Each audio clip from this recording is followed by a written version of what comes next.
Nursing ভর্তি যোগ্যতা 2025 অর্থাৎ নার্সিং ভর্তি পরীক্ষা 2023-24-25 শিক্ষাবর্ষে যারা আবেদন করবেন তাদের এসএসসি পাশের সাল হতে হবে 2022 অথবা 2021 অথবা 2020, আর ইন্টারমিডিয়েট পাশের সাল হতে হবে 2022 অথবা 2023 অথবা 2024। যদি থার্ড টাইমার না থাকে তাহলে ইন্টারমিডিয়েট হলো 2023 অথবা 24 আর এসএসসি 2021 অথবা 2022।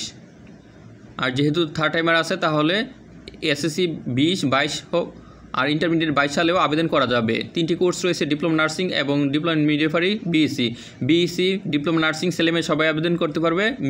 মিডওয়াইফারিতে শুধুমাত্র মেয়েরাই। ডিপ্লোমা নার্সিং এবং মিডওয়াইফারি যে কোনো গ্রুপ যে কোনো শিক্ষা বোর্ড থেকে আবেদন করা যাবে, মাদ্রাসা কারিগরি উন্মুক্ত যে কোনো শিক্ষা বোর্ড থেকেই। আর বিএসসি হলে বিজ্ঞান গ্রুপের হতে হবে, এসএসসি ও এসএসসি মিলে 7 পয়েন্ট থাকতে হবে, আর ডিপ্লোমা নার্সিং মিডওয়াইফারি দুটো মিলে